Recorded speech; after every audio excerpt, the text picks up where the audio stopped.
Kellyanne, good morning. What would you say to Democrats who now say the firing of Jeff Sessions is a constitutional crisis? And can you outline why Matt Whitaker was put in that post and not Rod Rosenstein? Well, the Democrats don't seem to begin or end a sentence these days without having the word crisis in it.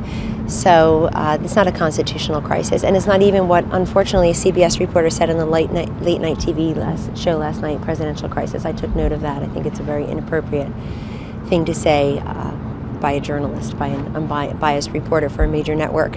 Anyhow, Matt Whitaker has been chief of staff for over a year, so I think this is and Rod Rosenstein is in his job as Deputy Attorney General. He's here at the White House yesterday for a meeting, is expected here for a different meeting, regular order of business today. That shows that the President has a continuum with the Deputy Attorney General and the Chief of Staff. So the Mueller investigation we think is winding down, but we have no way of knowing. This President and his team have been very compliant with the Mueller investigation. I think over 1 million pieces of paper have been produced. Over 33 or so individuals have either produced documents or testified or both, or met or both. Just for clarity as it relates to Matt Whitaker here, is the President's intention to impede the Mueller investigation in any way? I just answered that. You've been trying that for a year and a half, and the Mueller investigation has gone forward using your tax dollars. We have not impeded it at all. We had an Attorney General who was recused from it. We now don't have an acting Attorney General who's recused from it.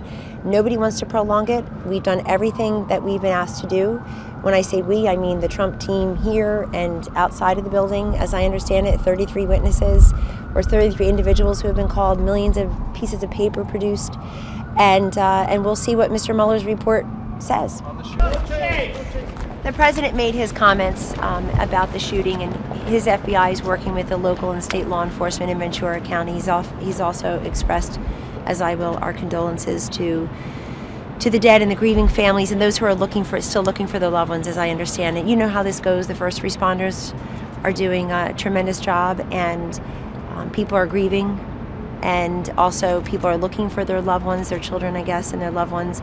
And also, you know that the emergency room personnel spring into action and do a fantastic job saving lives and mitigating damage. Do you expect him to go out? Kellyanne, for clarity,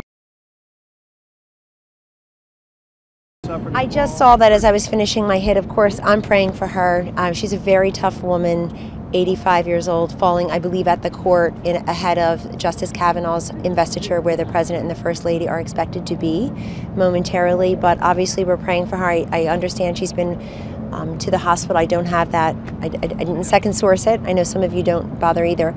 But in any event, I like that, didn't you?